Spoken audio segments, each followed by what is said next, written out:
In a forgotten village nestled deep within the mist-covered forests of northern Germany, Lena lived with her family on a farm that had once been prosperous.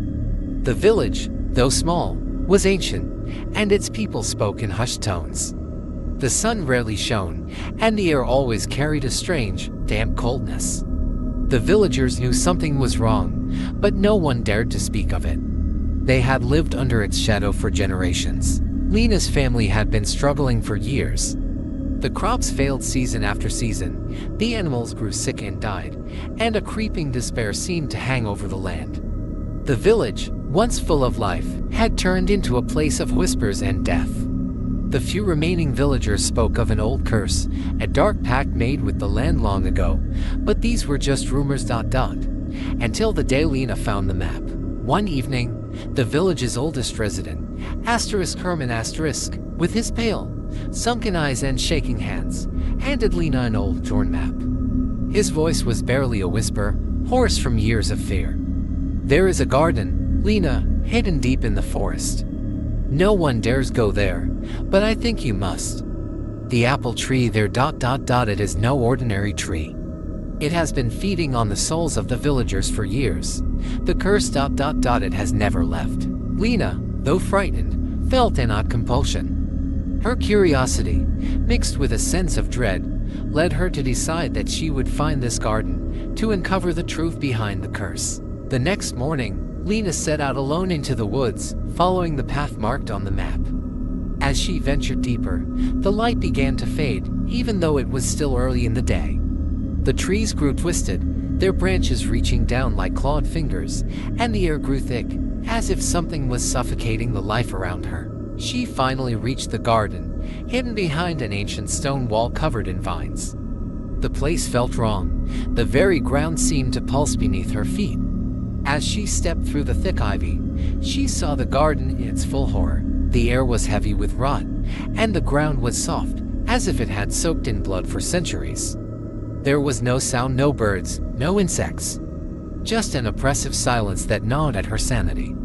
In the center of the garden stood the apple tree, its bark twisted and blackened, its roots snaking through the soil like veins of some monstrous creature. The apples that hung from its branches were unnaturally large, their skins a sickly, glowing gold, pulsing with a faint light. The apples seemed to watch her, their surfaces slick with something that wasn't dew. Lena's heart raced as she approached the tree, but she couldn't turn back. Some dark force, was pulling her forward. As she reached out to touch one of the apples, a jagged pain shot through her fingers. The apple was warm to the touch, but it felt wrong, like it was alive. Suddenly, the ground beneath her began to tremble. A low, guttural growl echoed through the garden, as if the earth itself was alive and angry. The shadows around her grew longer, twisting into strange shapes that seemed to crawl toward her. "You shouldn't have come," a voice hissed in her ear. Lena spun around, but there was no one there. Her breath came in shallow gasps, and her hands shook uncontrollably.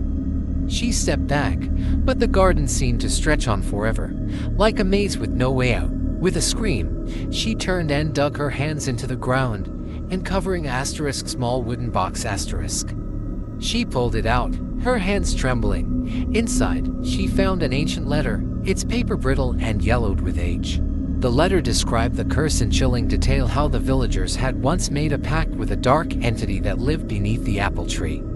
In exchange for prosperity, they had offered their own blood, but the price had been greater than they could imagine.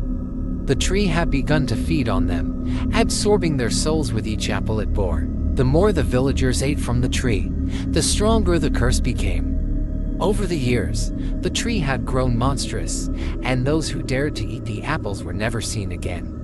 They vanished, consumed by the tree, their bodies twisted into grotesque shapes, becoming part of the roots that sprawled beneath the soil. As Lena read the letter, her vision began to blur. The shadows around her twisted into tortured faces of the villagers who had disappeared. Their eyes were wide with terror, their mouths open in silent screams. And then, something moved in the shadows, a figure, dark and formless, shifting and growing. It was coming for her. Lena dropped the letter and bolted, but her feet felt heavy, as if the ground itself was pulling her down. The apple tree's branches creaked, and the apples shook, as if something was reaching out for her. She heard footsteps behind her, slow, deliberate, heavy. The garden seemed endless. No matter how fast she ran, the path never seemed to end. The shadows closed in, and she felt the cold, clammy hands of the dead reaching for her, their fingers brushing her skin. With one final burst of strength, Lena broke free from the garden and stumbled into the woods. The shadows retreated, but the sense of something following her, something dark and hungry, never left.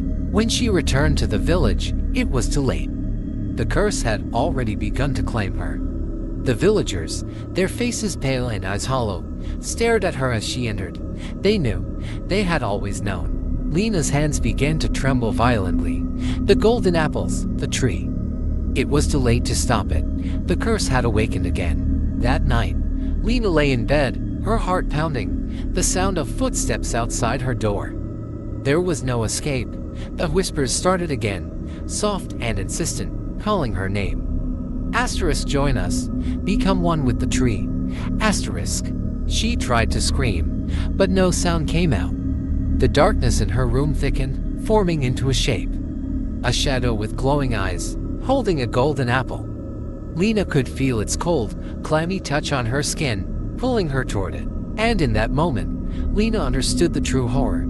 She was already part of the curse.